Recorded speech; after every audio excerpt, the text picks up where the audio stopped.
Beloved chosen one, pause for a moment. This is not a coincidence. Heaven has pressed pause on everything around you so this message could find you. You are not scrolling by accident. You are scrolling under divine appointment. The Spirit of God has interrupted your routine because your faith has been weary, your strength stretched thin, and your hope fading in the shadows of unanswered prayers. But hear this clearly, your faith is not dead, it is only sleeping. Heaven is calling it to rise again. There has been a battle for your belief. The enemy has whispered that your best days are behind you, that God has moved on, that you were forgotten. But those are lies forged in fear. Heaven has never stopped watching over you. Every tear that has fallen, every prayer that left your lips trembling, none of it has been wasted. God has been working behind the scenes, rearranging the pieces, turning silence into setup. You didn't lose your fire, chosen one, you only misplaced it under the weight of waiting. But heaven never misplaces what it anoints. The embers of your faith are still glowing beneath the ashes. All it takes is one breath from God, and everything lifeless will burn alive again. The darkness fought you so fiercely because of what's inside you. Hell never wastes energy on the ordinary, it attacks what threatens it. Your calling has always been dangerous to the kingdom of darkness. Every attack was proof of your power. Every storm evidence that you carry divine fire. You may have doubted your worth, but heaven never did. When you questioned your purpose, God whispered your name in rooms you've never entered. Angels were dispatched in moments you thought you stood alone. The delay wasn't denial, it was divine choreography, setting the stage for your rising. And now, chosen one, the divine word thunders across the ages. The prophet Isaiah declared in the book of Isaiah, chapter 41, verse 10, "Fear not, for I am with you. Be not dismayed, for I am your God. I will strengthen you. I will help you. I will uphold you with my righteous right hand." Those words are not ancient echoes, they are living truth. The same hand that steadied prophets and kings now steadies you. Heaven's grip has not loosened, even when your faith did. You see, sometimes God allows everything around you to fall apart so that you finally realize He was the foundation all along. When you reach the end of your strength, you reach the beginning of His. When your own plans collapse, divine order begins to rise. You may not have realized it, but your season of breaking has been the birthplace of your becoming. Every trial you've endured was not meant to destroy you, it was meant to define you. The enemy thought you would crumble, but he underestimated the spirit that lives within you. You are not fragile, you are forged. You have walked through fire and come out refined. You have stood in storms and still kept your heart turned toward heaven. That is proof that you were chosen. Even in chaos, God is not done with you. This season of silence has only been the gathering of divine power. Every closed door was God's protection. Every delay was His preparation. What feels like stillness is the sound of heaven working. You think nothing is happening, but God is aligning everything, timing, people, resources, even miracles. The Spirit whispers, "Stand back up," not because you feel ready, but because grace makes you ready. The same God who called Peter out of the boat is calling you out of fear. The same voice that said, "Let there be light," is commanding the darkness around you to scatter. You are not finished, you are being formed. The shaking you feel is not destruction, it's resurrection. Look around you. Chosen one. The world needs your light. Your story carries oil that only flows from crushed places. Every wound has become a well of wisdom. Every scar now speaks of survival. Do not hide them, display them, for they testify of the faithfulness of your God. You are not what happened to you. You are what God is doing through you. It is time to lift your head again. Shake the dust of disappointment from your soul. God has not changed his mind about you. The calling still stands. The anointing still rests upon your life. Your faith may have flickered, but it was never extinguished. Heaven is breathing on those embers again. Hear this clearly: no failure has disqualified you. No mistake has erased your assignment. No delay has denied your destiny. What God spoke over you will stand. It cannot expire, because his word never returns void.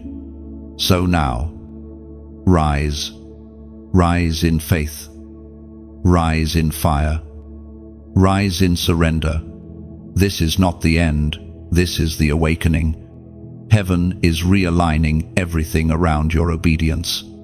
You are stepping into a divine restart, a new strength, a new confidence, a new anointing. If this message speaks to your spirit, don't let it fade into the noise. Like this message, share it so it reaches another weary soul, and subscribe to stay connected to heaven's voice, calling the chosen back to their purpose. And as a prophetic act of agreement, comment the number 777 below, symbol of divine completion and renewal, and declare with boldness, my faith will rise again. You've been living in the space between what God promised and what your eyes can see. You've prayed, fasted, believed, and still the heavens seemed silent. It felt as if your faith expired in the waiting, like the promise grew old before it ever arrived. But chosen one, hear this clearly: delay is not denial. Heaven has not changed its mind about you. What you call waiting, God calls weaving. He is aligning threads unseen, preparing what your heart has not yet imagined. There is something sacred about the in-between. It is the place where you are stripped of timelines and forced to walk by trust. It is where you learn that faith is not the absence of struggle, it is persistence through uncertainty. Every unanswered prayer becomes a seed buried in unseen soil.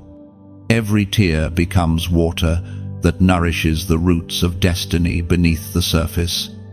The apostle wrote words that still pulse with divine truth, according to the letter to the Romans, chapter 8, verse 25. But if we hope for what we do not see, we wait for it with patience. Chosen one, heaven watches how you handle the in-between. Do you trust when nothing moves? Do you worship when the doors stay closed? Do you keep your integrity when no one is watching? That is where faith becomes muscle. That is where warriors are forged. You are being trained in the art of endurance, taught to walk in step with divine timing rather than emotional urgency. There is a rhythm to heaven that your human clock can't comprehend. God's not yet is never a never. It is a whisper of love saying, hold still, I'm not done working. The same way a sculptor chips away at marble to reveal hidden beauty. God is shaping your life into a masterpiece. The chiseling may hurt, but the outcome will be glorious. Look back for a moment. Hasn't every disappointment carried hidden direction? The job you didn't get led you toward purpose. The friendship that ended saved you from compromise. The heartbreak that broke you built you. Every detour was divine. Every pause was protection. You were never being punished, you were being positioned. In the waiting, God exposes motives, strengthens patience, and purifies desire. You start to want what he wants, not just what you planned. You begin to crave purpose more than comfort, destiny more than recognition. Waiting refines your worship.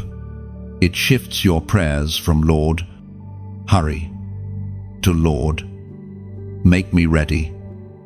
And as you wait, heaven watches your posture. Waiting is not idleness, it's preparation. The bride doesn't waste time before the wedding. She prepares. The soldier doesn't sit in boredom before battle. He trains. The prophet doesn't sleep before the word comes. He listens. That is what God is doing in you now. He is teaching you how to hear, how to move, and how to carry the next assignment without breaking. Your faith is maturing. You are learning that real faith doesn't demand constant confirmation. It stands firm in quiet conviction. You are learning that sometimes God hides progress so that you develop trust instead of pride. You may not see fruit yet, but the roots are spreading beneath the ground. The unseen work is always the most powerful. Chosen one. The same God who ordered the stars and named every one of them has also ordered your steps. You are not lost. You are not behind. You are not forgotten. Heaven's calendar has your name engraved on it. And when the appointed time comes, everything will unfold swiftly and beautifully. But until then, don't despise the wait. Learn the language of stillness. Let patience have its perfect work. Sometimes the silence of God is the sound of construction. The framework of your future is being built right now. You cannot rush what God is refining. The waiting room is not wasted ground, it is holy ground. It is where prophets are trained, intercessors are birthed, and warriors are armed. You are not merely surviving the pause, you are being sculpted by it. Every second of obedience is shaping the architecture of your destiny. When the appointed time comes, the very things that resisted you will recognize you. The same people who doubted you will witness your fulfillment. The promise that felt delayed will suddenly appear, as if it had been waiting for your readiness all along. And when it happens, you will not boast, you will bow, knowing it was never your timing but God's mercy. So, rest. Beloved, let your soul breathe again. The promise is not gone, it is germinating. Heaven does not forget what it speaks. The word that left God's mouth concerning you will not return empty. Trust the process. The delay is your cocoon, not your coffin. What looks like stillness is the sound of transformation. In due time, the seed will break open, and the waiting will make sense. You will thank God for every moment that didn't happen sooner. You will see that the pause preserved you, the delay defined you, and the waiting made you wise. Your faith has not expired, it has been stretched. And what stretches strengthens. There are nights when silence feels louder than thunder.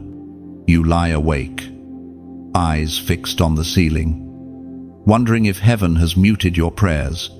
Every whisper you sent upward seems to dissolve into the air. Every tear that slipped down your cheek felt unseen, unanswered, unacknowledged. And yet, chosen one, the silence of God is not the absence of God. It is the sacred classroom where trust is taught. You must understand, silence is often his strategy. When you cannot hear him, he is usually closer than your breath. When he hides his voice, it is because he wants you to lean in closer. The Lord never wastes silence. He uses it to fine-tune your spirit. The noise of life often drowns his whisper, so he quiets the world around you until his still, small voice becomes unmistakable. Every sleepless night has purpose. Every unanswered question has weight. Heaven is not ignoring you. Heaven is observing you. God is watching how you respond when you can't feel Him. Will you still praise when the lights go out? Will you still believe when your emotions betray you? Will you still worship when there's no visible reward? Those moments define warriors of faith. You are not being punished. You are being prepared. You are not abandoned. You are being anointed. The silence is not rejection, it's refinement. The fire you feel is shaping you into something unbreakable. And when it's over, you'll understand that this season wasn't meant to destroy you. It was designed to deepen you. The word of the Lord still rings true through the ages. It is written in the book of Exodus, chapter 14, verse 14. The Lord will fight for you. You need only to be still. You see, God is not asking you to fix everything. He is asking you to stand in stillness while He works the impossible. The battle is not yours to fight. It is His to win. Sometimes, when it seems God is doing nothing, He is actually rearranging everything. The silence is the sound of construction behind the veil. The divine architect is building rooms you cannot yet enter. Every delay, every detour, every moment of quiet has meaning. Heaven is never late. It is deliberate. Think of Joseph thrown into a pit, forgotten in prison, silenced by injustice. Yet, even there, God was writing His elevation. Think of Hannah, her womb was silent, but her prayers shook heaven. Think of Elijah in the cave. The fire and the wind roared, but God spoke only in the whisper. The silence is where revelation begins. So don't curse the stillness, consecrate it. Learn to find peace in what you cannot control. The quiet is not a void, it is an invitation. When you cannot trace God's hand, trust His heart. When you cannot feel His presence, know His promise still stands. The same voice that once split the sea still speaks over your situation, even if you can't yet hear it. Chosen one, this silence is not forever. There will come a moment when heaven breaks through the stillness with a word that changes everything. You will remember these nights, not with bitterness, but with gratitude, because this is where your faith grew roots. This is where you learned to love God, not for His answers, but for His presence. So tonight, rest in the knowing that your prayers are not lost in the wind. They are gathered in golden bowls before the throne, waiting for their appointed release. Your tears are not wasted, they water the seeds of miracles unseen. And when heaven moves, it will not be a drizzle, it will be a flood. Let patience become your worship. Let quiet become your song. The silence is sacred, it's the womb of transformation. The same God who seemed silent to Job was the one writing the final chapter of restoration. And that same hand is now writing yours. You may not see it yet, but the silence is birthing something extraordinary. God is teaching you to walk by faith, not by confirmation, to stand firm without constant reassurance, to listen beyond your ears and discern beyond your emotions. You are learning to recognize His presence even in His quiet. Chosen one, heaven trusts you with silence because heaven trusts your endurance. Not everyone can handle this level of divine stillness without breaking, but you can, because inside you lives a strength that hell itself cannot silence. The silence is not your enemy, it's your invitation to intimacy. In the absence of noise, you'll hear the rhythm of God's heartbeat again. In the stillness, revelation will return. In the waiting, wisdom will whisper. And in due time, your silence will give birth to sound that shakes nations and silences darkness. So do not despise this quiet season. It is preparing you to recognize the next move of God. You are not forgotten, you are being fortified. If this message stirs something deep within you, take a simple prophetic step of agreement. Comment the words "I hear you" below, not as a ritual, but as a declaration. When you type those words, you are saying, "God, even in the silence, I recognize your presence. I will not run from it. I will rest in it." Let that be your act of surrender tonight. Your silence is not empty, it's echoing with purpose. Heaven is near. Even when heaven is quiet. You've walked through heat that few could endure. The fire that surrounded you wasn't punishment, it was proof. Proof that heaven saw something within you strong enough to withstand refining. While others broke under pressure, you discovered something sacred even in the flame. The hand of God was steady on your life.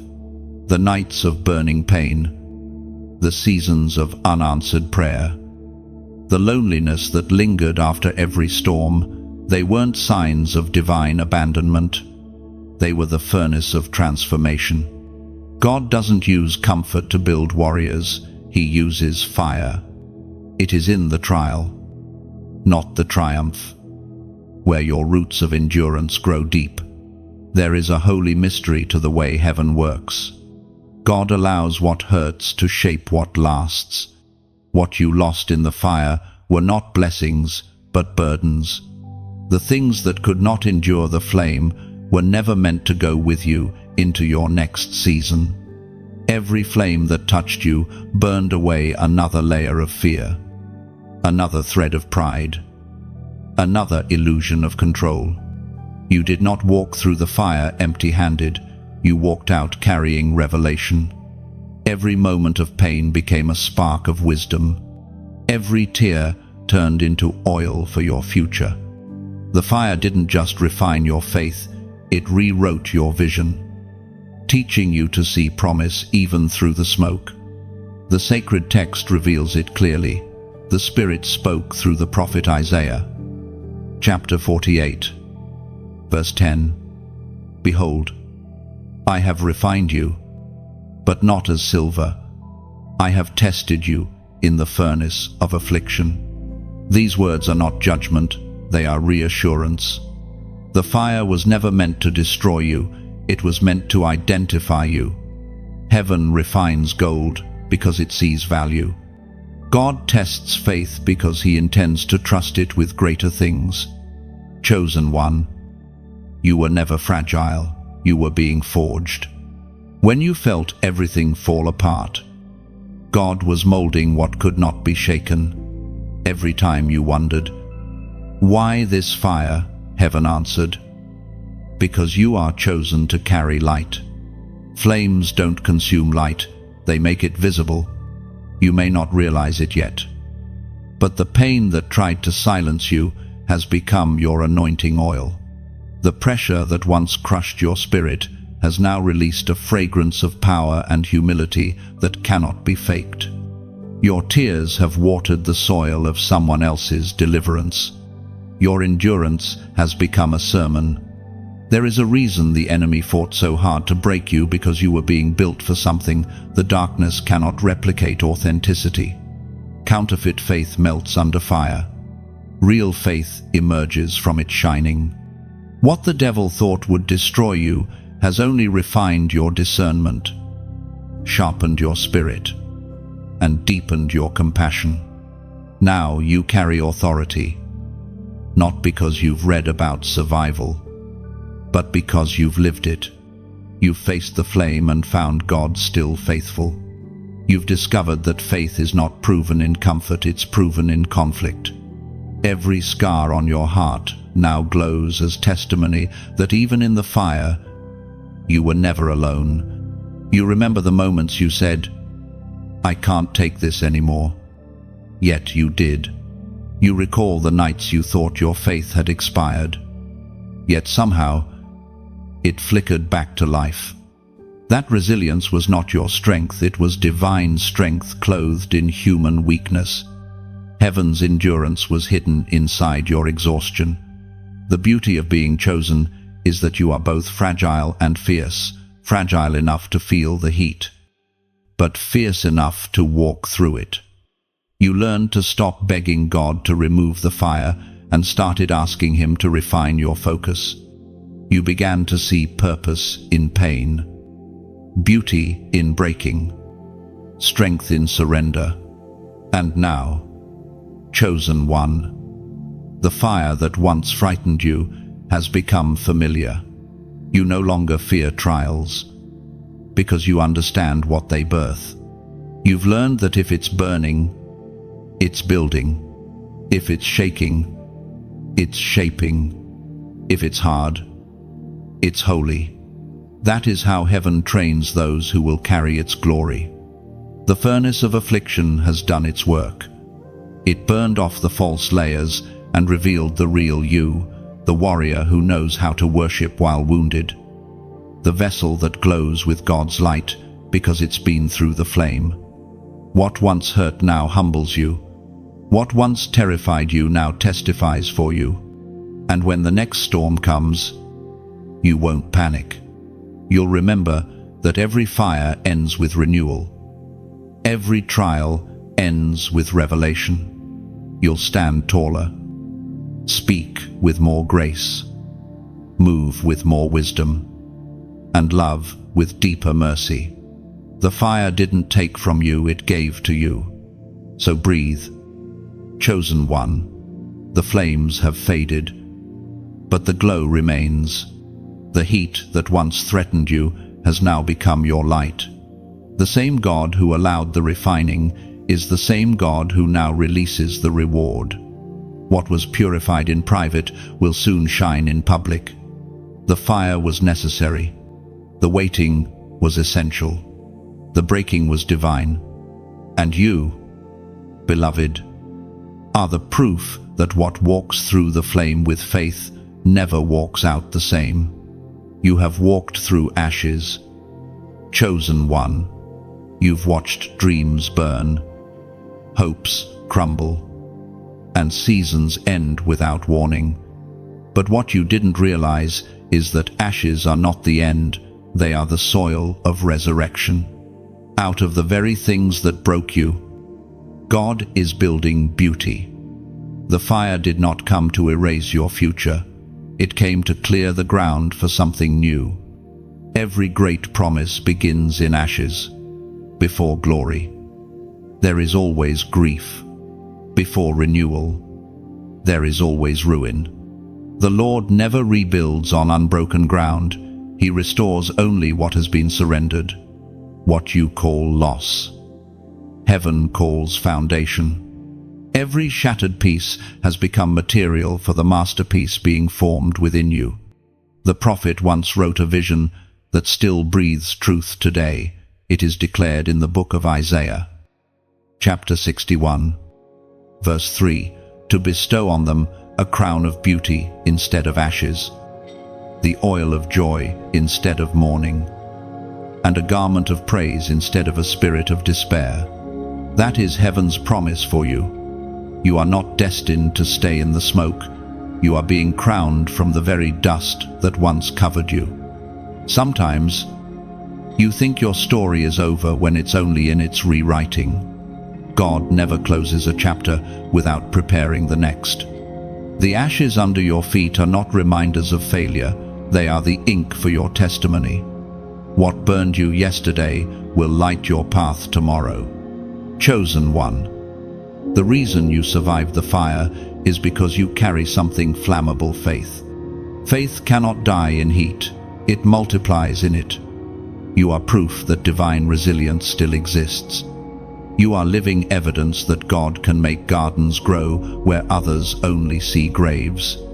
Let the world see what faith looks like when it refuses to quit. You are not a victim of the fire. You are the phoenix of heaven. rising with wings that glimmer from what once was broken. Every scar on your spirit shines like silver, testifying to the one who never left you in the flames. And now, heaven is calling you to share that light.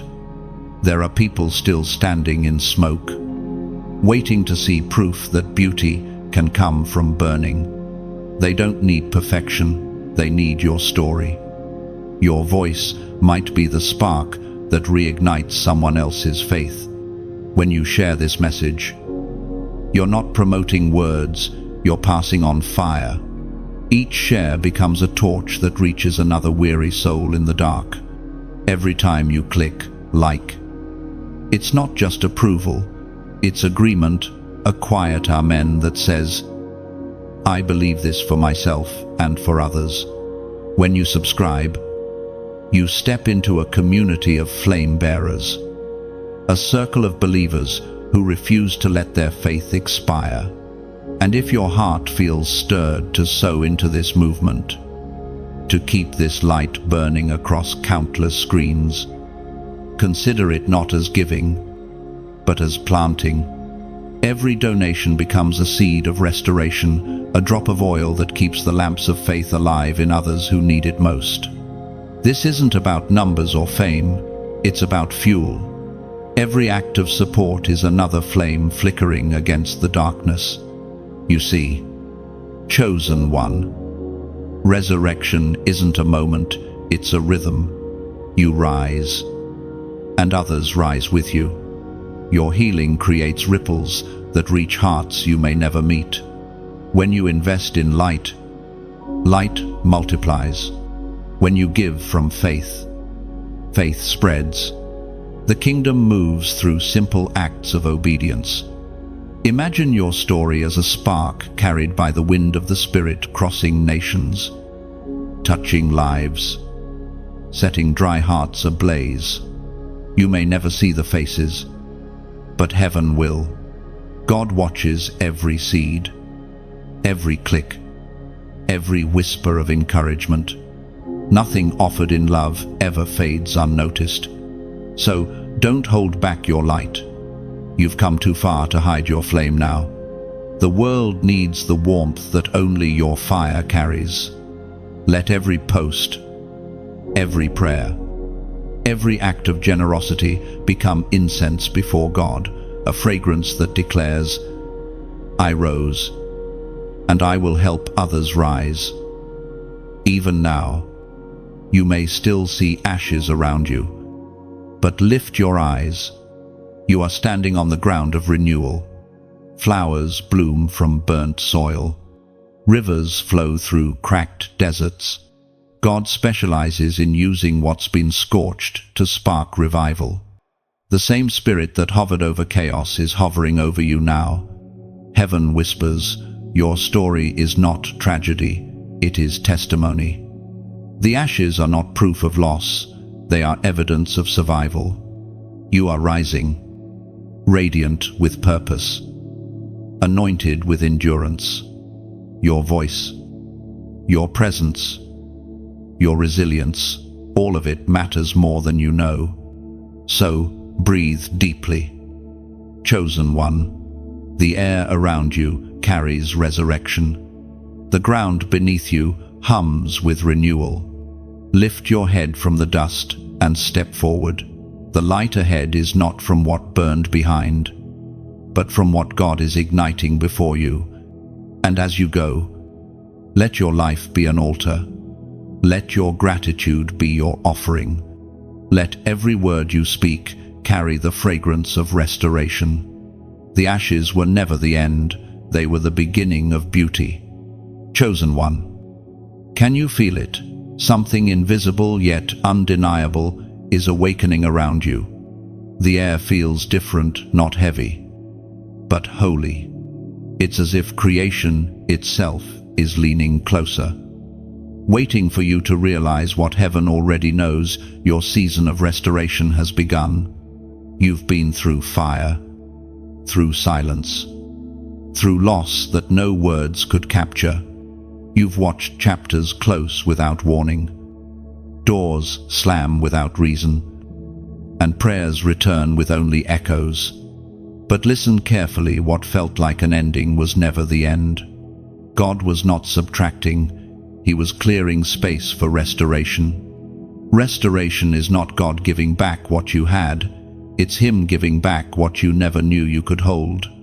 It's the multiplied return after the breaking. It's the beauty that rises from ashes that were once soaked in tears.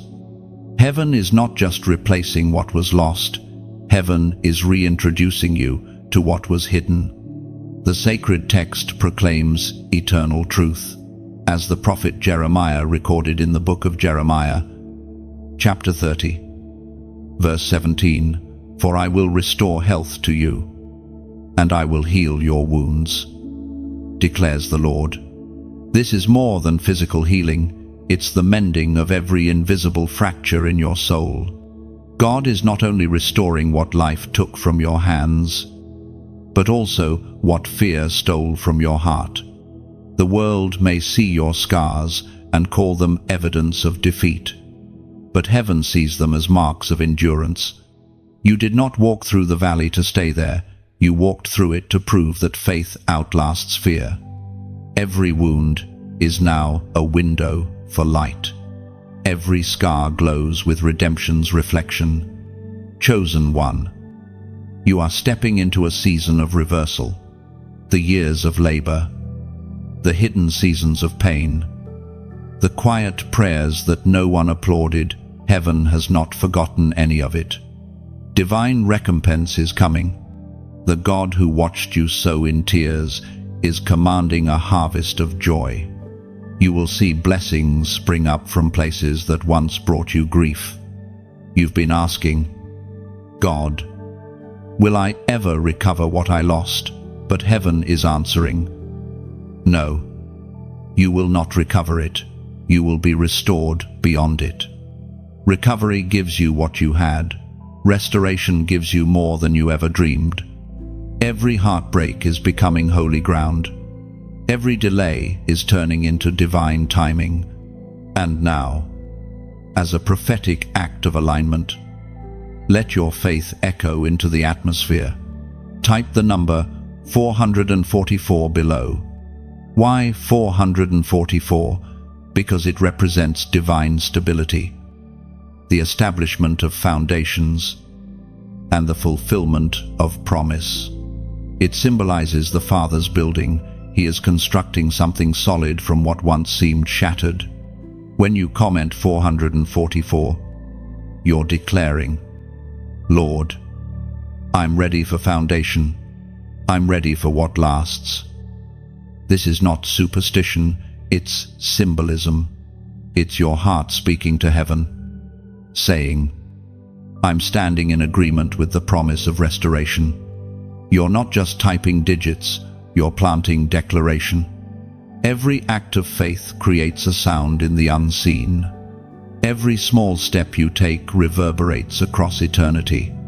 Heaven has seen how you waited faithfully, how you refused to curse the process, how you clung to hope even when it trembled in your hands. That kind of endurance never goes unnoticed. When you chose worship over worry, heaven took note. When you gave kindness while carrying pain, heaven marked it as holy seed. And now, those seeds are sprouting. The soil of sorrow is breaking open with divine promise. The same ground that once felt barren is about to bloom. God is not just healing what was wounded, He's strengthening what remains. The restoration coming to you is not cosmetic, it's foundational. It's rebuilding your peace, renewing your mind, reigniting your calling. This restoration will not come quietly. It will be evident, radiant, undeniable. People who once pitied you will marvel at how God resurrected what they buried. But it won't be pride that fills your heart, it will be awe. Because deep down, you'll know this wasn't your doing. This was grace. Chosen one. Your name is written in restoration. You are heaven's construction site under divine renovation, not demolition. What you thought was broken beyond repair is being pieced together by hands that have never failed. The potter is shaping your life again. Smoother, stronger, brighter than before. Do not despise the time it took. The years you thought were wasted were actually woven with wisdom. The nights that broke you became the foundation of discernment. What you lost taught you how to love deeper, how to believe harder, how to stand longer. You are now the living testimony that nothing surrendered to God ever stays in ruins. You've become a walking cathedral of grace, your heart the altar, your story the song. Every time you breathe, you declare that faith outlasts the fire. So pause for a moment and whisper, "Thank you." Feel that stillness. That's heaven exhaling over your life. That's the sound of restoration settling in. You are not returning to who you were. You are becoming who you were meant to be. Comment 444 below, not for attention, but for alignment. Let it be your declaration that the foundation of your faith stands firm, and the rebuilding of your life has already begun. There comes a moment in every journey when your strength runs out, when even breathing feels like a battle. You know that moment well. Chosen one. It's when you've done everything you can, prayed, believed, endured, and still the mountain refuses to move. You look at yourself and wonder if you have anything left to give. But the truth is, you do. Because faith was never meant to depend on your strength, it survives on His. When you reach the end of your energy, you stand at the beginning of divine empowerment. Heaven never asked you to carry the whole world. It asked you to trust the one who holds it. There is grace for exhaustion, strength for weakness, and mercy for the moments you collapse in tears. The breaking point is not where your story ends, it's where His glory begins. In the quiet aftermath of weariness, the voice of God speaks gently, as the Apostle Paul reminds us in the second letter to the Corinthians, chapter 12, verse 9, "My grace is sufficient for you, for my power is made perfect in weakness." These words are more than comfort, they are covenant. They mean that even when your strength fails, you are not failing. You are merely giving room for divine strength to manifest. There's a holiness in running out of strength. It humbles you. It strips away pride, illusions of control, and the notion that you can do this alone. When your knees buckle, when your voice trembles, when all you can do is whisper a half-formed prayer, heaven hears that as worship. God is not repelled by your weakness, He is drawn to it. He does not require perfection to pour out His presence. He delights in empty vessels because they have space to be filled. You've spent so much time trying to prove your faith by being strong. But sometimes, faith is not about standing tall, it's about falling into His arms. The kingdom does not measure endurance by how long you can fight, but by how deeply you can trust. Even in your shaking, your surrender is sacred. Chosen one. When you said, "I can't take another step," heaven whispered, "Then I will carry you." When you felt unseen, angels gathered around your weakness like shields of light. Every sigh became a prayer. Every tear became a testimony. The heavens recorded moments you thought no one noticed. You are not invisible to God, you are invaluable. Sometimes, divine strength does not roar, it rests. It comes quietly, in breaths, in stillness. In the small act of getting out of bed when your soul feels heavy. It's in the decision to forgive one more time, to try again, to believe that your story is still redeemable. Strength doesn't always look like fire. Sometimes it looks like faith that refuses to die out. Remember Elijah under the juniper tree, weary and ready to give up. God didn't scold him. He sent an angel with food and rest. That's how heaven treats exhaustion, not with condemnation, but with compassion. You are not weak for needing rest. You are wise for receiving it. The rhythm of grace includes pauses, moments where heaven invites you to breathe again, to remember that your worth is not measured by your productivity, but by your identity. You are still chosen. Even when you're tired, you are still anointed. Even when your strength falters, God's call on your life doesn't evaporate because of exhaustion, it deepens through it. This tiredness is not a sign that you've lost faith. It's proof that you've been fighting the good fight for too long without realizing that heaven is fighting beside you. When you lift your hands and whisper, "Lord, I'm done," He replies, "Then let me begin." That is divine exchange, the beauty of weakness wrapped in strength. The greatest miracles often begin where human effort ends. When you step aside, heaven steps in. When you release control, God releases power. Chosen one. This is your reminder that rest is holy. You don't need to run on fumes to prove your devotion. Even the sun sets before rising again. Rest does not mean retreat. It means restoration. It's in the still moments that revelation returns. The Spirit moves most clearly when your striving stops. Don't mistake the pause for paralysis. Sometimes, God makes you lie down in green pastures before leading you beside still waters. The rest you resist may be the rescue you need. You are being recharged, not forgotten. What feels like stillness is the stirring of something new within you, a quieter, deeper faith that no storm can shake. You will rise again, not through adrenaline, but through anointing. Your strength will return, not through striving, but through surrender.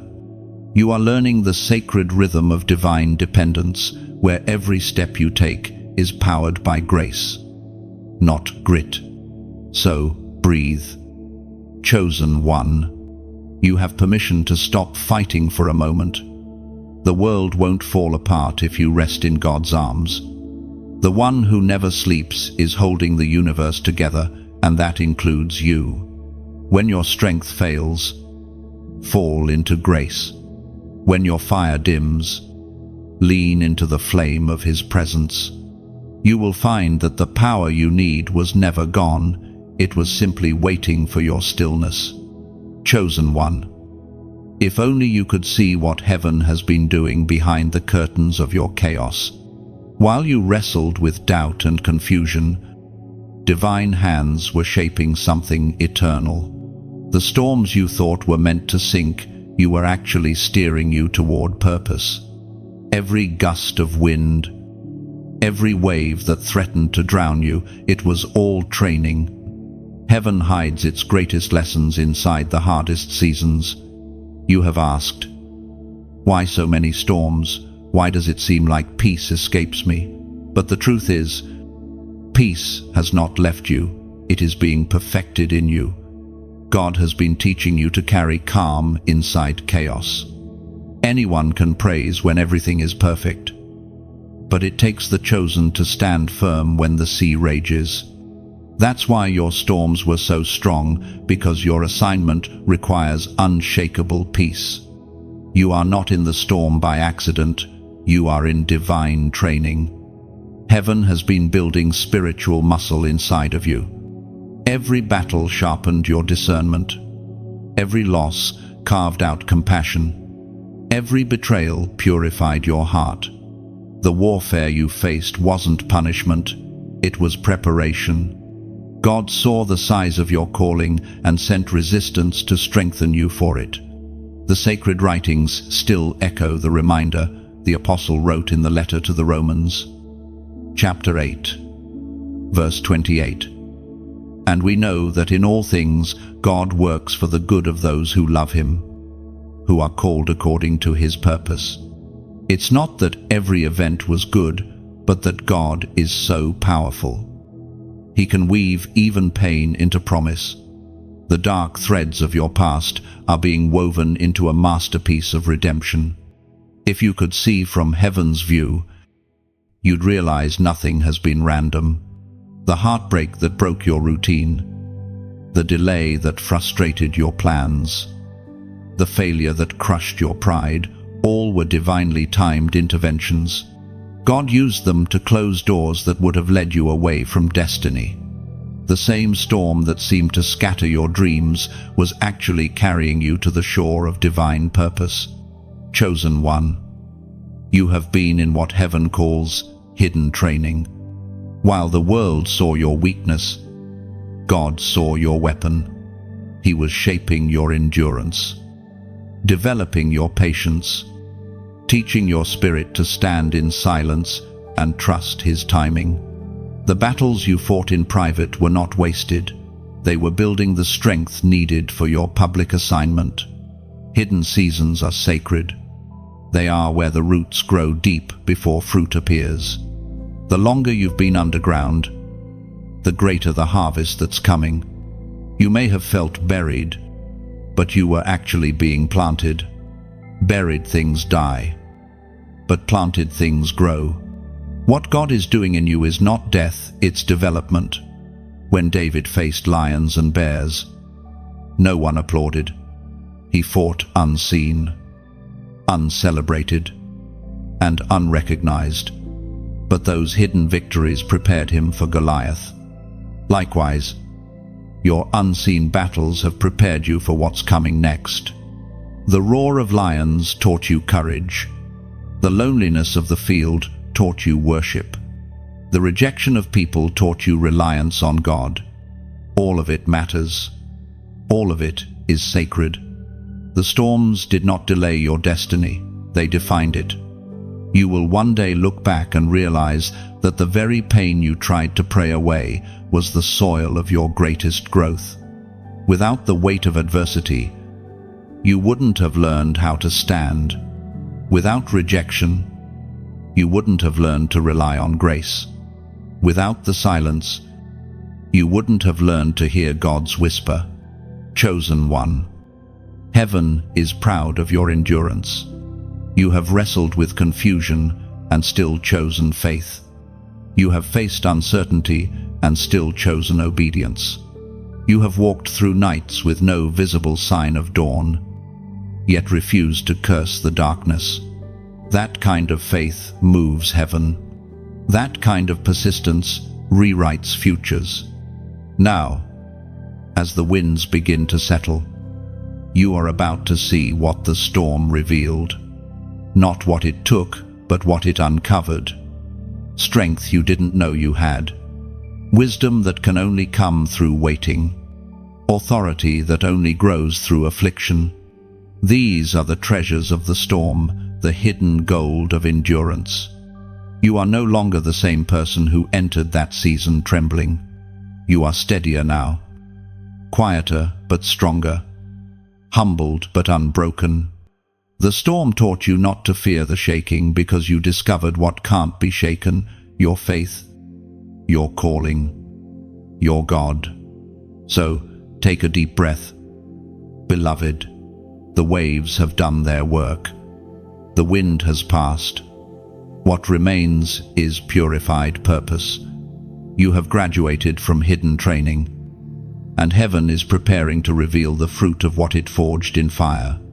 You have not been forgotten in the storm. You've been fashioned by it. Every gust that threatened to destroy you was really a sculptor's hand shaping your destiny.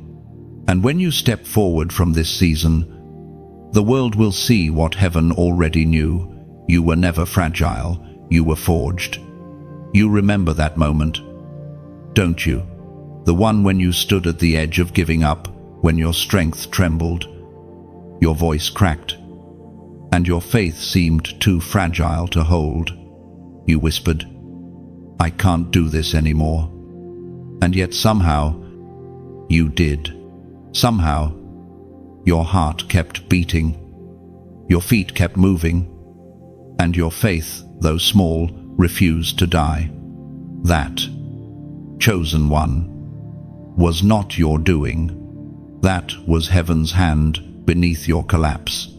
The moment you almost gave up was the moment heaven leaned closer. God did not watch you break. He stood beside you, collecting every tear you thought no one saw. The battlefield of your soul became sacred ground, for in your weakness, divine strength was revealed. You did not fall apart. You fell into his arms. So many wonder how you're still standing. They don't understand that survival was not skill, it was grace. You were never meant to endure by logic. You were meant to endure by promise.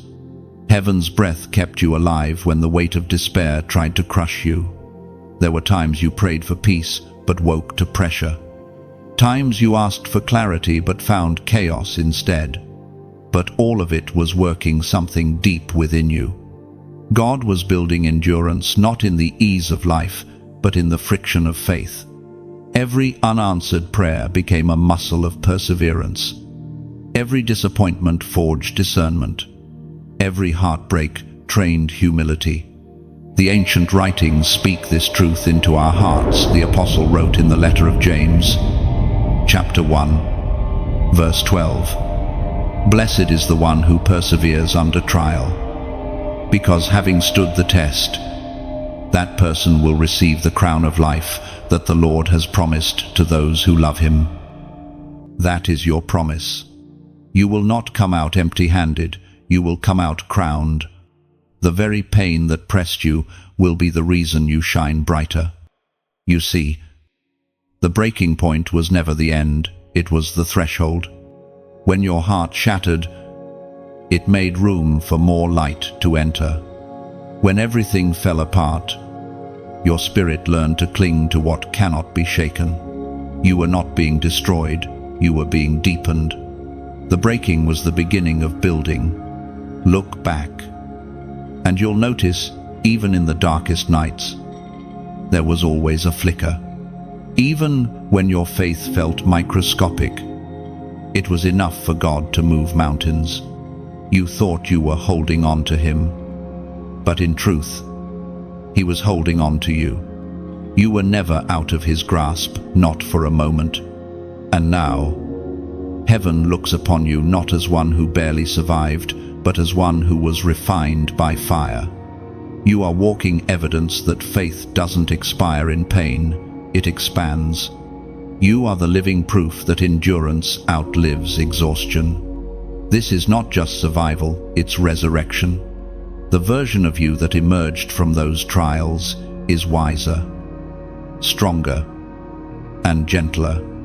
You learn to listen before you speak, to pray before you plan, and to trust before you see. The one who once questioned, "Why me?" now understands, for his glory. Chosen one. If this message finds you at another breaking point, if your spirit feels bruised again, let this be the reminder your soul needed. You have survived every storm so far, you will survive this one too. The same grace that carried you before is still active now. The Lord is not finished with you. There are still chapters unwritten, songs unsung, miracles unmanifested. What you feel right now is not the conclusion, it's the contraction before birth. Something holy is being born through your endurance. The pressure you feel is the weight of promise about to emerge. So, as a prophetic declaration of faith, comment the words, "I still stand." Write it not as a boast, but as a banner. When you type those 3 words, you are saying, I may have been broken, but I am not buried. I may have been wounded, but I am still walking. I still stand because grace still holds me. Let heaven and hell both see your declaration that you refuse to bow to despair, that your spirit will not surrender to darkness. Every time someone declares, "I still stand," a tremor runs through the realm of darkness. It reminds the enemy that no weapon formed against you has prevailed. It reminds heaven that you are ready for the next assignment. It reminds your soul that even shaking ground is holy ground when you stand in faith. You were not built to collapse under pressure. You were built to shine through it. The breaking point didn't kill you because it was never meant to. It awakened something eternal inside you. You are walking proof that endurance is a language heaven understands. Chosen one. You still stand, and that is your miracle. Chosen one. Can you feel it, the sound that's been rumbling beneath your silence? The vibration in your chest that isn't fear, it's faith waking up again. The dry bones of old dreams are beginning to stir. The ground beneath you that once felt barren is starting to tremble with the rhythm of revival. This is not imagination. It is the sound of heaven breathing life into what the enemy declared dead. You thought that season was over. You thought the promise had expired. But what you called finished, God calls sleeping. There is a holy wind rising, carrying resurrection on its breath. Heaven is saying, prophesy to these bones. Speak to the places within you that have gone quiet. Command the dust to remember destiny. The same spirit that raised Jesus from the dead is awakening your faith right now. The divine text still echoes across eternity, as the prophet Ezekiel recorded in the book of Ezekiel, chapter 37, verse 6, I will put breath in you, and you will come to life. Then you will know that I am the Lord.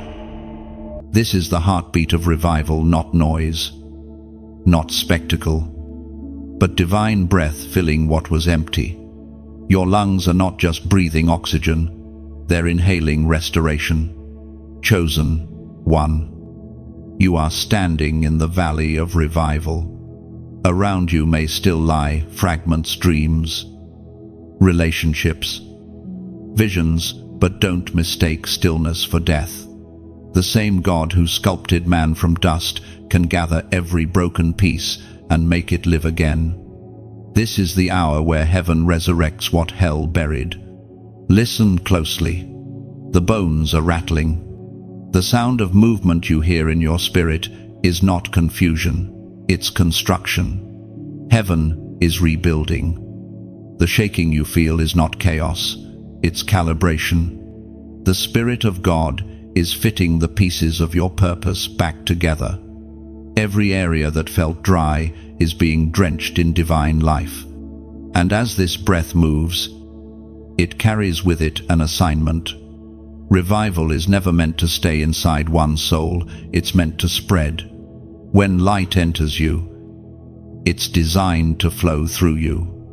Every testimony you share becomes a spark. Every act of kindness becomes a ripple. Every time you tell someone, there's still hope, you become heaven's echo in a world drowning in noise. That's why this space exists. Every message you listen to here is a spark. Every word, a small flame meant to travel further.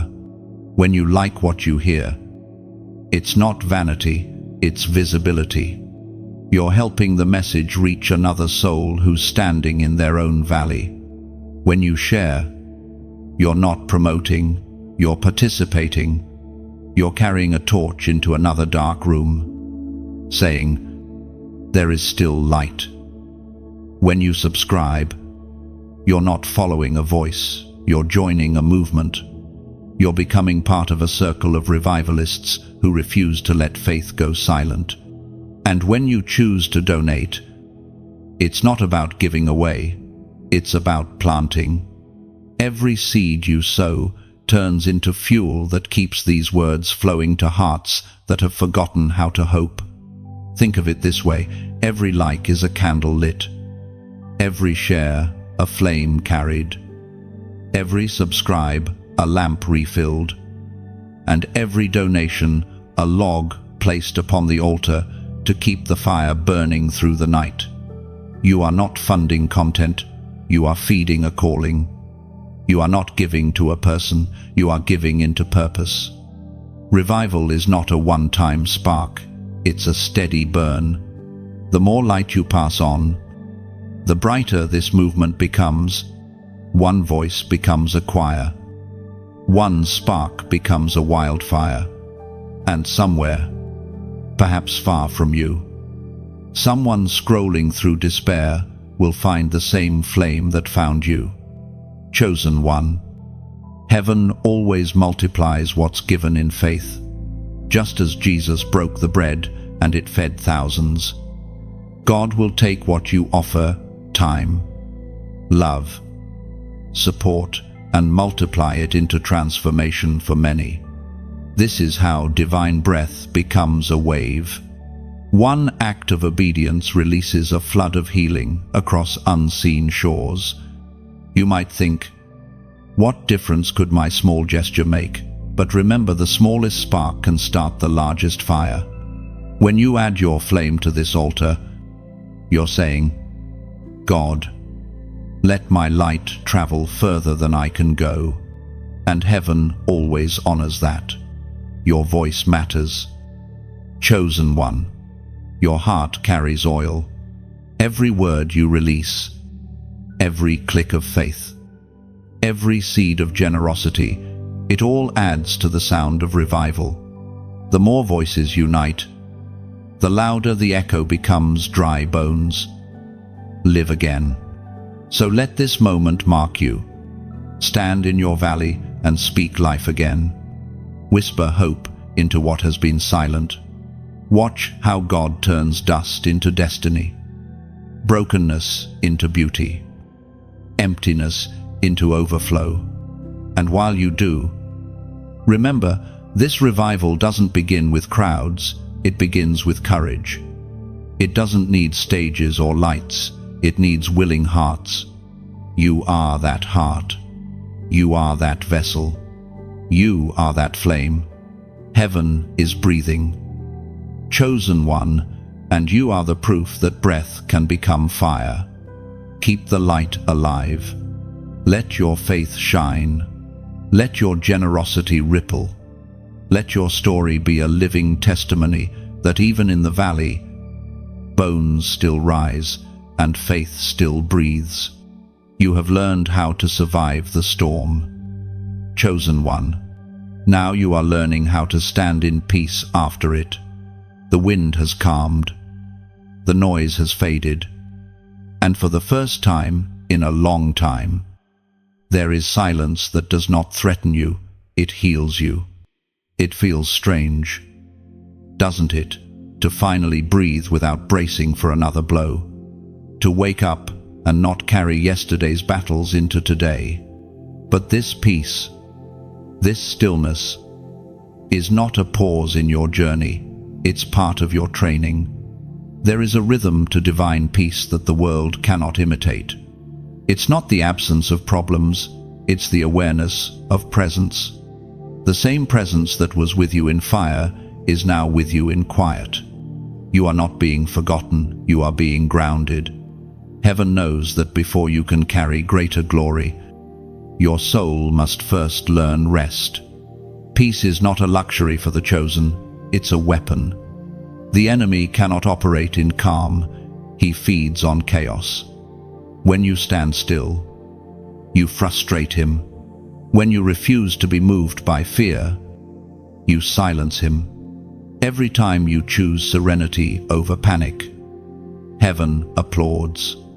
Because peace is proof of maturity. It says, I trust God, even when I don't understand. The holy words remind us, the Lord spoke through the prophet Isaiah.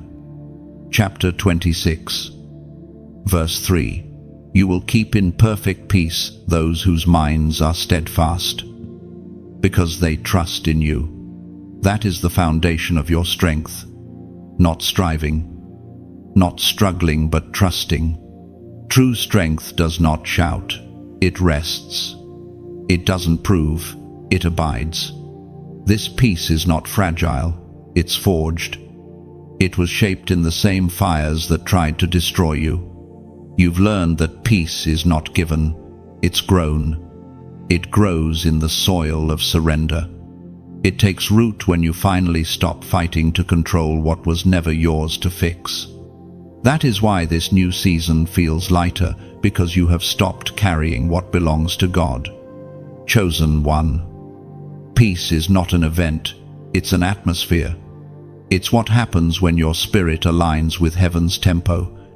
You no longer chase answers, you listen for whispers.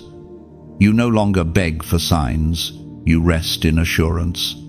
This peace is your inheritance, the quiet strength that anchors you while the world shakes around you. There will still be storms ahead, but they won't shake you like before. You've learned where to stand inside the stillness of His presence. You no longer pray for the storm to end.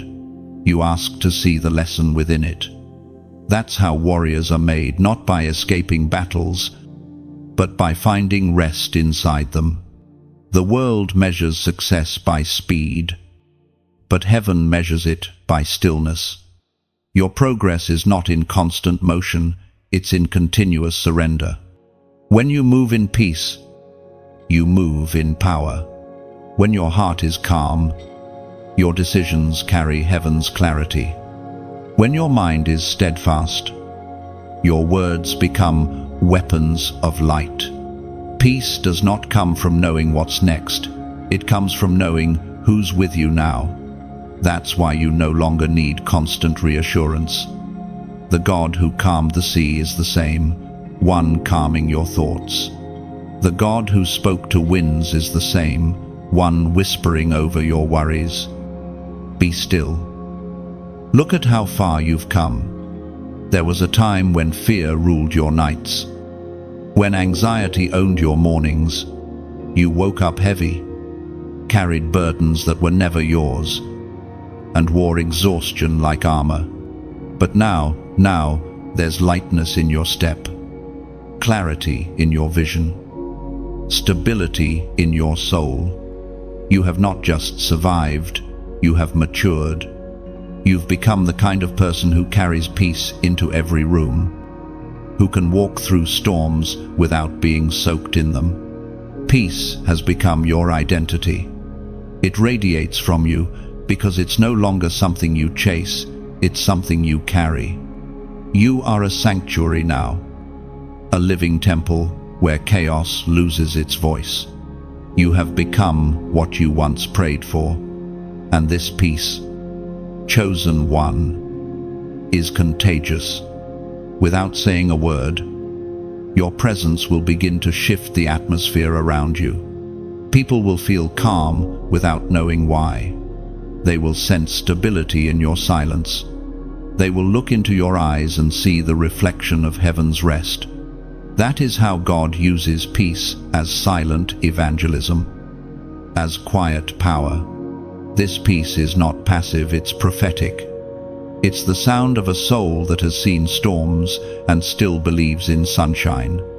It's the echo of trust that cannot be shaken. The song of someone who knows that God's promises outweigh every problem. As you walk forward, guard this peace. Protect it like treasure. Not everyone will understand it. Some will even mistake it for indifference. But you know better. You know, it's not apathy, it's alignment.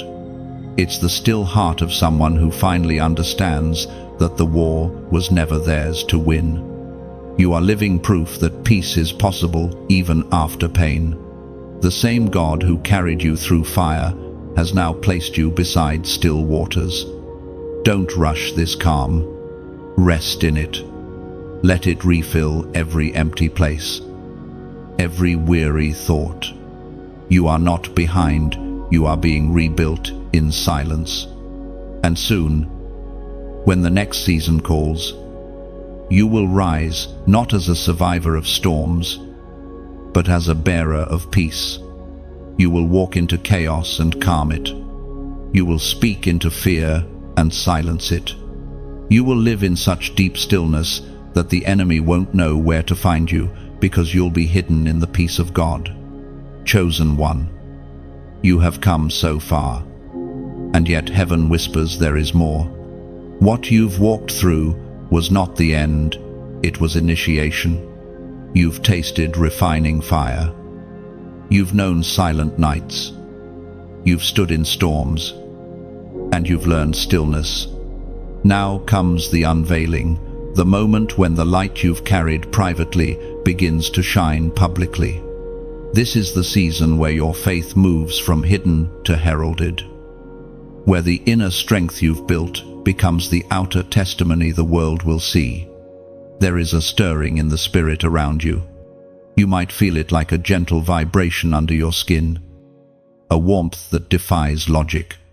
That is heaven breathing on what has been dormant. You are no longer waiting for breakthrough, you are walking inside of it. The wind that once knocked you down now carries you forward. Every trial you endured has become a key. Every tear you cried, a drop of oil. You are anointed not just by promise, but by pain. And that anointing carries weight. It carries authority that darkness recognizes and fears. You are not just chosen to believe, you are chosen to embody faith. The ancient text still declares it. The prophet wrote in the book of Haggai, chapter 2, verse 9, "The glory of this present house will be greater than the glory of the former house, says the Lord Almighty. And in this place I will grant peace." This promise is not about a building, it's about you. You are the house. You are the vessel. You are the place where God's glory will dwell in greater measure than ever before. The glory of your next chapter will outweigh every shadow of your past.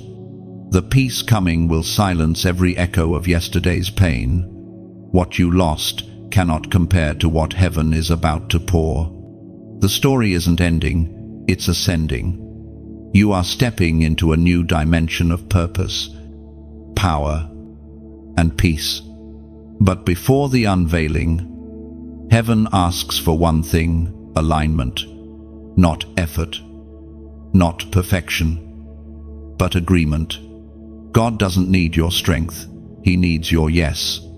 When you align your will with His, heaven accelerates what once felt delayed. The moment you agree with the divine blueprint, everything shifts. What took years begins to happen in moments. Comment the number 555 below. Why 555? Because it represents divine grace multiplied the triple measure of favor, transition, and transformation. It signifies that you are stepping from completion into commission, from surviving to serving, from waiting to walking. It is the number of heaven's acceleration, the signal that change is not coming, it's here. When you comment 555, you are not typing digits, you are signing covenant.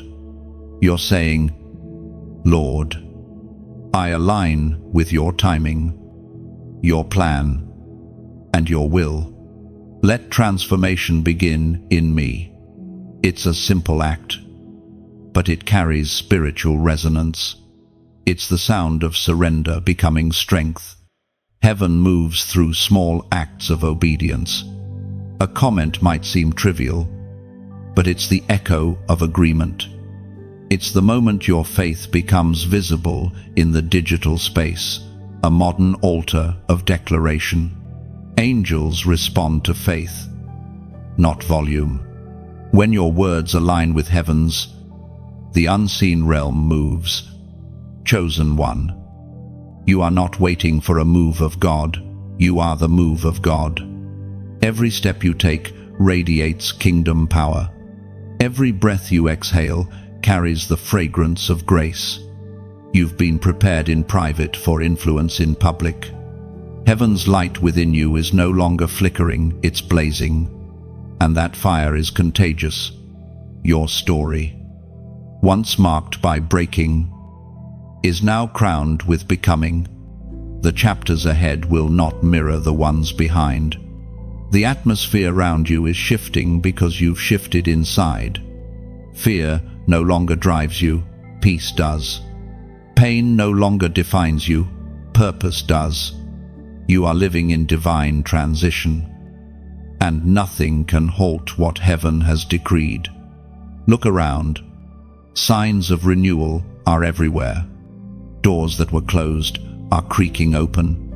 People you thought were gone are being replaced by those heaven appointed. What you once chased is now being drawn to you. Because alignment attracts what striving cannot. This is not coincidence, it's covenant. You are walking into divine fulfillment. Everything that once seemed delayed is catching up to you. Every dream buried under disappointment is rising again. Every word spoken over your life that seemed forgotten is being fulfilled in real time. Chosen one, lift your head. The horizon is glowing with promise. You are not who you were even a month ago. You've been stretched, sanctified, strengthened. You carry heaven's fingerprint now, evidence that you've walked through refining and come out radiant. The future is not approaching, it's unfolding right beneath your feet. So, take a deep breath, whisper your agreement, and as you comment 555, let it be more than a symbol, let it be a seal. A seal that says, I am ready. A seal that heaven recognizes. A seal that tells every opposing force this one is aligned, anointed, and advancing. The shift is here, and you are part of it. You have entered the season where heaven begins to rewrite your story. Chosen one, the chapters that once carried pain are being edited by grace. The pages soaked in tears are being turned by divine hands that never waste a single drop. You are no longer defined by what you went through, you are defined by what you're becoming. Every ending that wounded you is transforming into a testimony that will heal others. There is something sacred about divine rewriting. It does not erase the past, it redeems it. God never discards the broken sentences of your life. He rearranges them until they speak of victory. The mistakes you made, the moments you regret, the paths you took out of fear, all of them are being rewritten to reveal mercy. You are living proof that redemption is not theory, it's transformation in motion. You thought your failures disqualified you, but heaven was only using them as ink. Every misstep became material for God's masterpiece. Every detour became direction. Nothing is wasted when it is surrendered.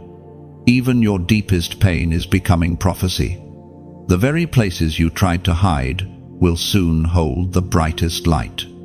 The sacred writings capture this truth. The apostle wrote in the letter to the Philippians, chapter 1, verse 6, He who began a good work in you will carry it on to completion until the day of Christ Jesus. Those words are not an idea, they are a decree.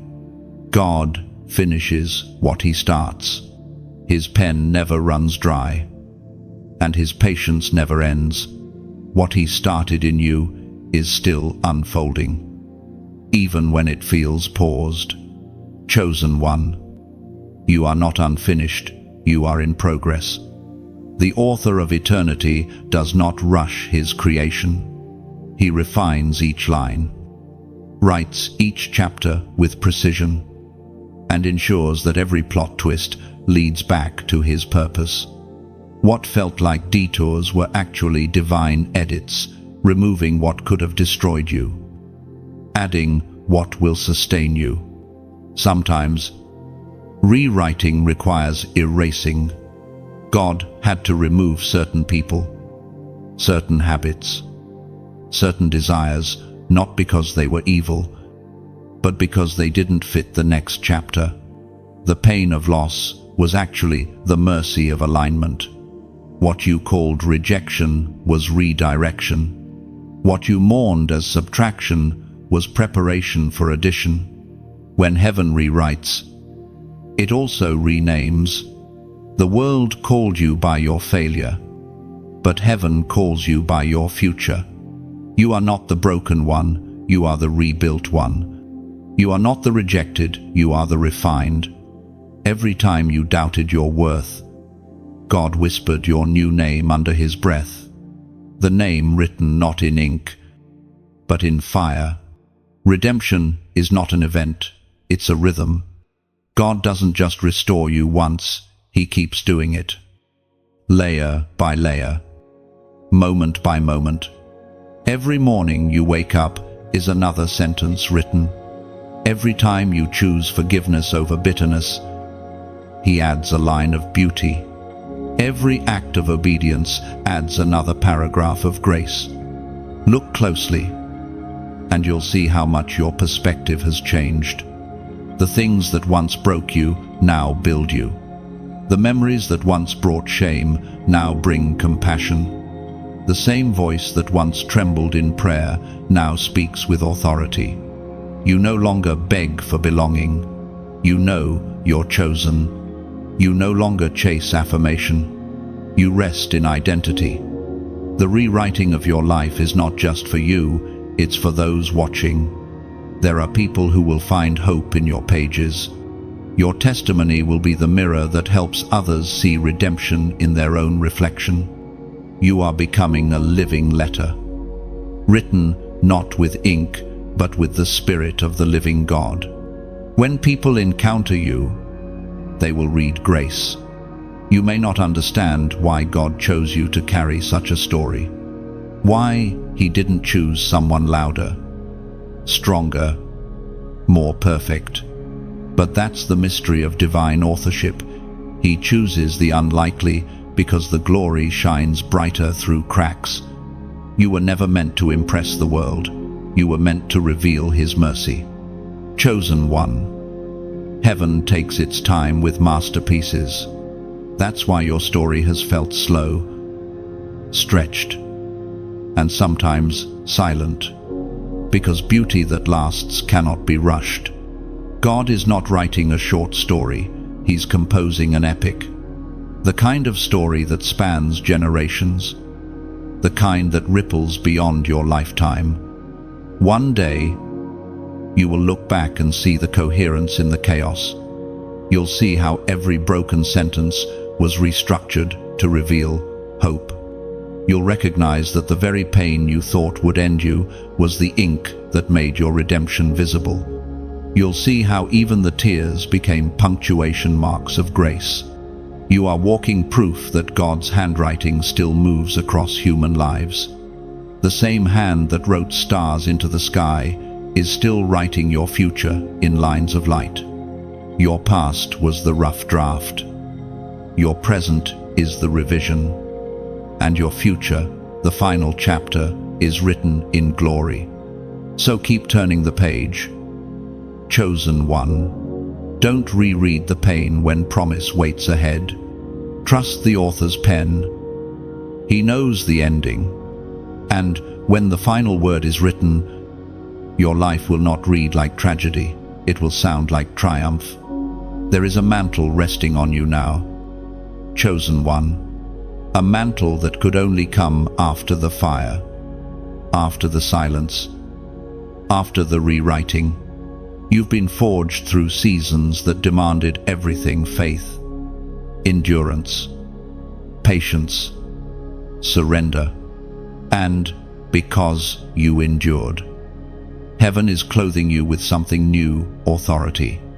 Not the kind that shouts, but the kind that shifts atmospheres. Not the kind that demands, but the kind that carries.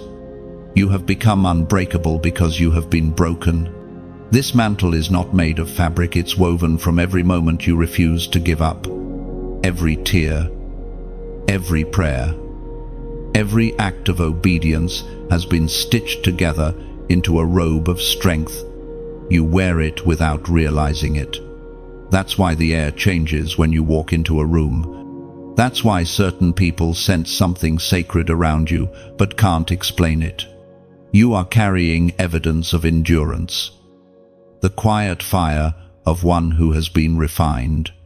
The sacred word still resounds through eternity, as it is written in the book of Isaiah, chapter 40, verse 31. But those who hope in the Lord will renew their strength. They will soar on wings like eagles. They will run and not grow weary. They will walk and not faint. That's what this mantle represents: renewal, restoration, resilience. You no longer crawl through life, you soar. You don't run from battles, you rise above them. The mantle you now carry is not ornamental, it's functional. It gives you sight where others see confusion. It grants you peace where others panic. It empowers you to lift others while you're still healing. That is divine maturity, to give from the place you once bled. You are no longer just surviving your purpose, you are serving it. And with this new mantle comes weight. Divine responsibility always carries gravity. It's not a burden, it's an anchor. It keeps you grounded when praise tries to puff you up and when pain tries to pull you down. The weight reminds you that glory is never light, it is holy. It's meant to rest on shoulders that have learned humility through hardship. Chosen one. This new strength doesn't roar, it radiates. It's steady. It doesn't need to prove itself, it simply is. You've entered the stage where you no longer react, you respond. You no longer chase validation, you carry revelation. You no longer fear the darkness, you understand that you were born to disrupt it. You are now walking as one who has authority, but authority wrapped in grace. The kind that draws people in, not drives them away. The kind that doesn't seek control but offers covering. You've become the kind of soul heaven trusts because you've learned that true power is always submitted power. There's something sacred about those who wear mantles of endurance. They move differently. They speak from scars, not scripts. Their wisdom is not learned, it's lived. You've become that kind of voice. The kind that can calm storms without raising volume. The kind that carries heaven's presence without striving for attention. Don't underestimate how rare you've become. In a world chasing applause, you've learned stillness. In a culture that glorifies image, you've chosen authenticity. That's why heaven trusts you with this mantle. It rests only on those who can carry it without worshipping it. The weight you now carry will attract both favor and opposition. Light always draws both seekers and shadows. But fear not. The same hand that placed the mantle on you will protect it. You are not called to defend what God gave you. You are called to demonstrate it. Your life will speak louder than your words ever could. You will find that doors begin to open without you knocking. That connections form without you chasing. That opportunities appear not because you promoted yourself, but because heaven announced you. Divine authority cannot be marketed, it manifests. When you move in humility, heaven moves with you. Chosen one. This is the mantle of the unbreakable, the one who has learned that strength is not about never falling, but about always rising. You've stood in ashes and found wings. You've walked through loss and found love. You've faced silence and found sound. That's why you're different now, not harder, but holier. You carry the fragrance of one who has been through the fire and come out an offering. The weight on your shoulders is not a burden, It's beauty. It's the visible mark of invisible grace. The world may not understand it, but heaven recognizes it instantly. When you speak, angels listen. When you move, darkness shifts. So, wear your mantle with humility, not hesitation. It doesn't signify perfection, it signifies perseverance. It says to every watching soul, God can take what was broken and make it unbreakable. You are walking proof that surrender leads to strength. The wind that once tried to break your wings now lifts them. The same battles that once drained you now define you. You no longer walk wounded, you walk anointed. The mantle has settled. The fire has done its work. And heaven calls you what you always were, unshakable. Chosen one. You've carried the fire through darkness. And now it's time to let the flame spread. This message, this movement, this breath from heaven, it's not meant to stop with you. You are a torchbearer, carrying light for those still searching in the shadows. There are hearts out there right now, quiet, trembling, losing faith, waiting for proof that God still moves through ordinary people like you. You are that proof. Every scar on your soul glows like a lantern in the night. Every time you've chosen forgiveness over fury, hope over despair, trust over fear, you've become a lighthouse for wandering souls. The light you carry doesn't flicker by accident. It was entrusted to you so others could find their way home. You see, light grows only when it's shared. If you hide it, it fades.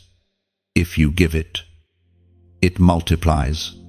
That's why what you do next matters. Heaven is calling you to pass the flame, to become a voice of comfort, a spark of courage, a reminder that faith still breathes. Think of this message like a ripple on water. When you like it, you're sending that ripple outward. It seems simple, almost invisible, but it travels farther than you think. Somewhere, someone weary and waiting will see that ripple, and something in them will stir again. When you share it, you're not promoting a person, you're extending a hand across the dark. It's like striking another match in a room full of fading candles. Your act of sharing becomes a silent sermon, one that says, I found light, and I want you to see it too. And when you subscribe, it's more than a button, it's an act of belonging. You're stepping into a growing circle of believers, dreamers, warriors, and wanderers who are choosing light over fear together. Each time you return, you add another log to the fire that refuses to die out. You keep the warmth flowing for someone else who needs it. And yes, when you donate, it's not about money, it's about meaning. Every drop of support is like oil poured into a lamp, keeping the flame alive so that more souls can see their own reflection in God's story. What we build here isn't a platform, it's a place of encounter. Your giving keeps that place glowing. It turns words into warmth and faith into fuel. Every like is a spark. Every share is a torch. Every donation, a sacred ember that fuels revival. You may never know how far the light travels, but heaven keeps count of every heart it touches. The scripture says it beautifully, as the apostle wrote in the Gospel of Matthew, chapter 5, verse 16, Let your light shine before others, that they may see your good deeds and glorify your Father in heaven. You are that light, not because you're perfect, but because you're willing, not because you have everything figured out, but because you've said, Here I am. Lord, use me.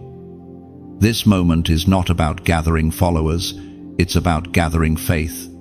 It's about building a table where the broken can eat hope again, where the lost can rest without judgment. When you engage, when you comment, when you pour back into what has poured into you, you become part of that sacred exchange. So don't scroll past this as if it were just another voice in the noise.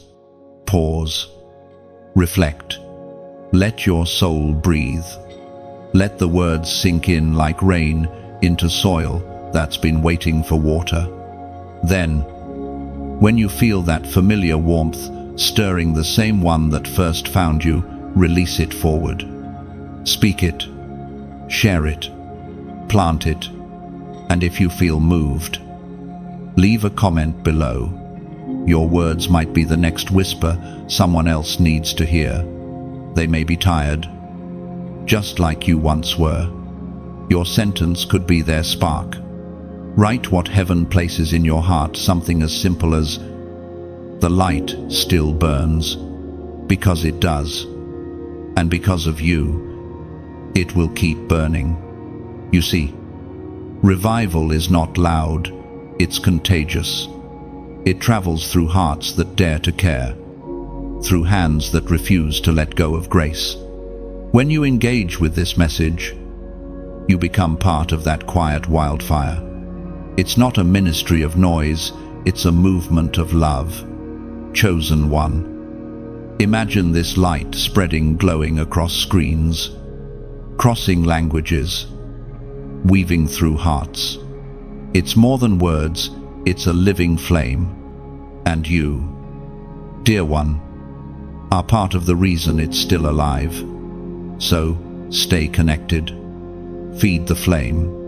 Let every click, every share, every act of generosity become your offering back to the one who lit your fire in the first place. You are not just a listener, you are a vessel, a carrier of divine fire, entrusted to illuminate a world that's forgotten how to hope. The mantle on your shoulders now glows brighter than ever. You are no longer just one voice, you are part of a choir of light. Together, our small flames form a sunrise that darkness cannot resist. Let your life shine. Chosen one, let your heart speak. Let your hands build. The flame has found you for a reason. Don't hide it, help it travel. You are closer to breakthrough than your emotions would have you believe. Chosen one, the tension you feel right now, the pressure, the restlessness, the sense that something invisible is shifting is not evidence of delay. It's the proof of approach. It is what happens when heaven begins to press promise into manifestation. The moment before dawn always feels darkest because light and shadow wrestle for the final word. But make no mistake, light is winning. You have been walking a long road, one paved with questions and quiet endurance. You felt like you've been circling the same mountain, praying the same prayers, seeing little change. Yet while you saw repetition, God was refining rhythm. Every loop around that mountain was a lesson. Every pause, a recalibration. What you thought was stagnation was actually synchronization. Heaven was aligning you with timing too precise to rush. There are moments when progress hides itself to protect purpose. The seed does not sprout the day after it's planted. It waits, unseen, gathering strength. In the same way, your growth has been invisible but unstoppable. You have not been waiting for breakthrough. Breakthrough has been waiting for you to be ready. The sacred text captures this rhythm perfectly. The psalmist wrote in the book of Psalms, chapter 30, verse 5, "Weeping may endure for a night, but joy comes in the morning."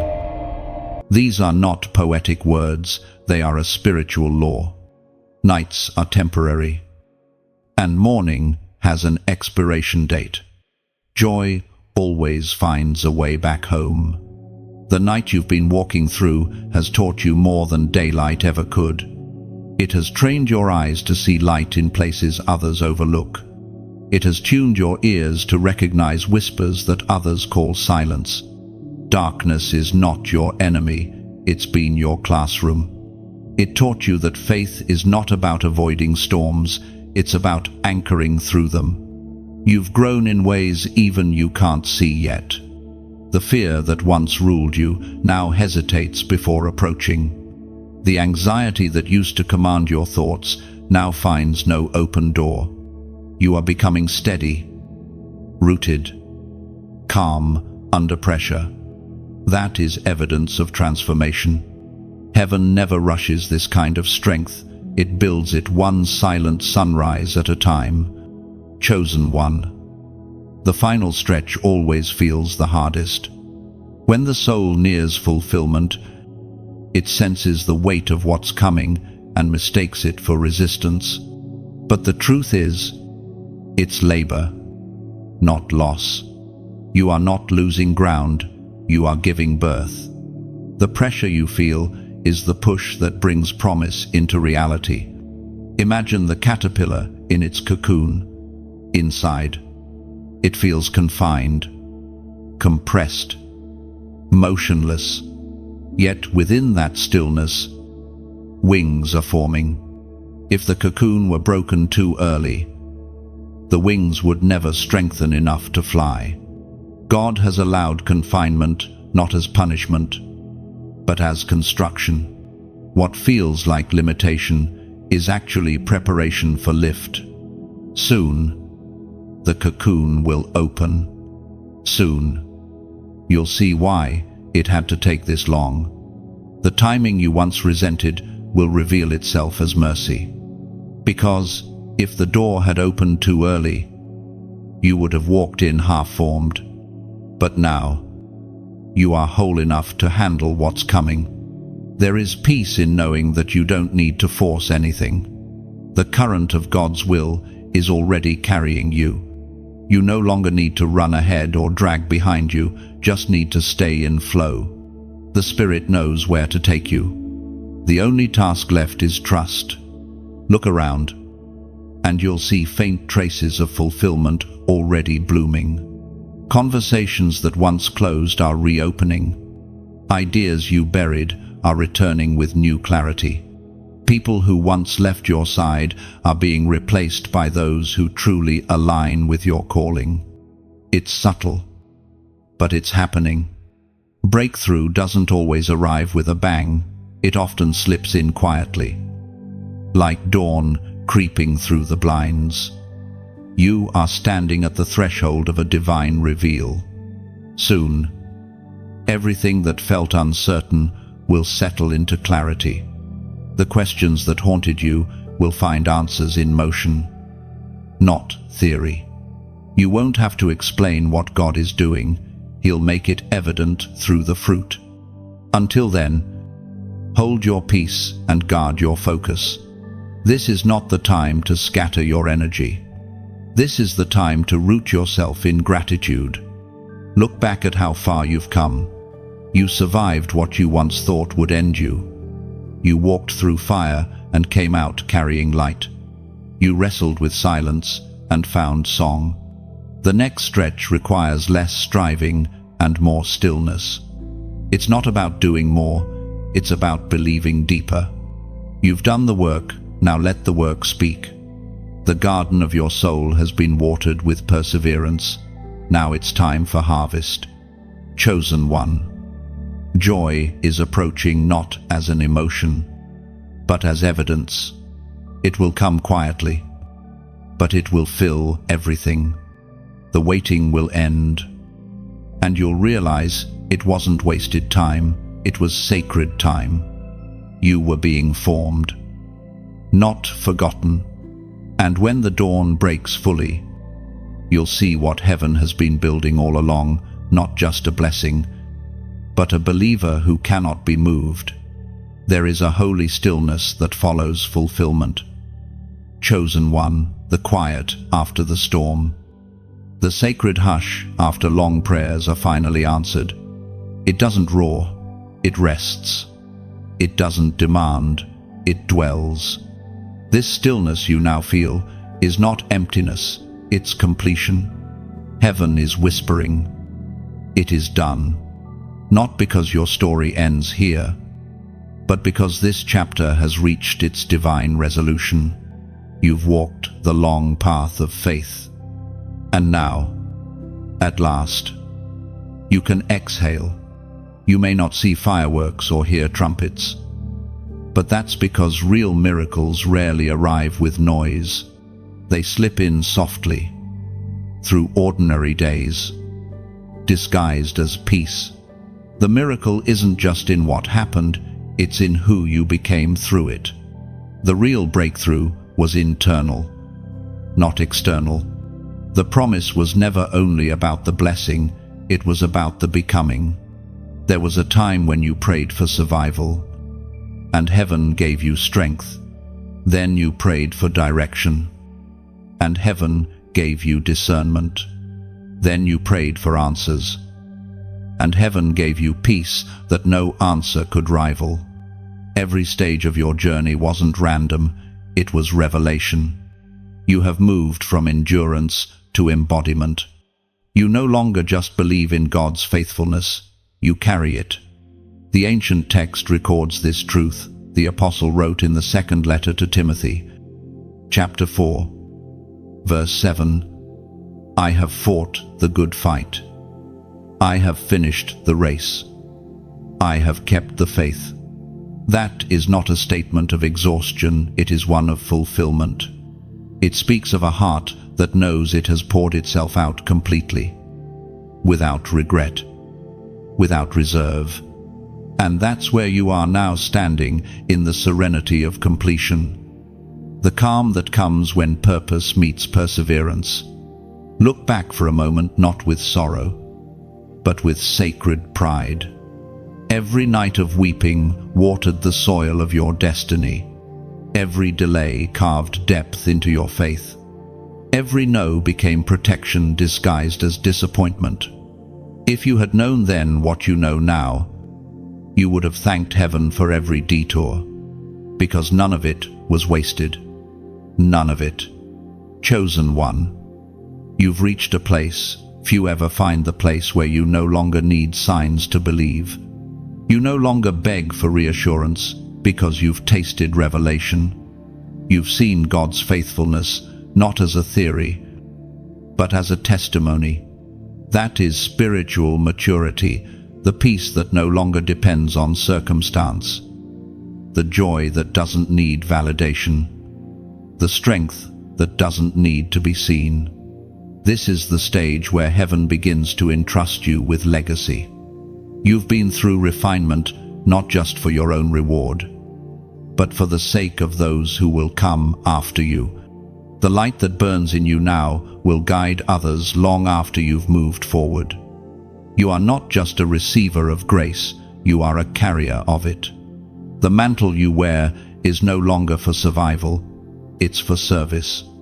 In this stillness, heaven is not silent, it's settling.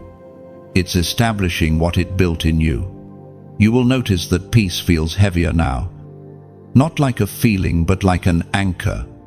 That's how you know it's real. Shallow peace floats away when life shakes. Divine peace roots deeper with every wind. You are the tree planted by living waters. Seasons will still change, but your roots will remain. You've learned how to bend without breaking, to wait without worrying, to move without losing stillness. You are no longer easily moved by storms, because you've seen the one who commands them. And yet, this is not retirement from faith, it's renewal of purpose. You are entering the era of overflow, where what God poured into you begins to pour out through you. Everything you've endured is now becoming resource wisdom for the wounded, hope for the hopeless, light for the lost. You are not ending your journey, you're beginning your legacy. The voice that once trembled now carries weight. The hands that once reached for help now carry healing. The heart that once broke for itself now beats for others. That is the divine exchange, the transformation of the chosen. You've been emptied to be entrusted. Chosen one. This peace you feel, now guard it. It's the mark of divine trust. It means heaven knows you can carry glory without losing humility, favor without losing focus, influence without losing intimacy. The same fire that refined you is now the fire that radiates through you. So stand here for a while in this holy stillness. Breathe in the air of completion. Let gratitude be your final song for this season. Thank God, not just for the answers, but for the journey. Thank Him for every tear that turned into revelation, for every moment of silence that became sanctuary, for every broken piece that turned into beauty. You are not the same as you once were. You are steadier, softer, stronger. You've become the living definition of endurance wrapped in grace. You have fought the good fight, finished this race, and kept the faith. And that is more than victory, it is fulfillment. Chosen one. If these words have found a home in your heart, then you already know this was never just another message. It was a divine reminder written for you. A whisper from heaven reminding you that your faith was never wasted, your journey never unseen. You have walked through valleys and climbed unseen mountains, and still you stand, radiant with purpose. Now, let the light that awakened in you flow forward. There are souls out there right now walking through the same shadows you once knew. They are searching for a sign, for proof that grace still reaches broken places. And you, beloved, are that proof. When you like this message, it's not a routine click, it's your way of saying, "This spoke to me. I choose to keep the fire alive." When you share it, you become a bridge between despair and hope. Your single act of sharing could be the reason someone else decides to keep believing, to keep breathing, to keep standing.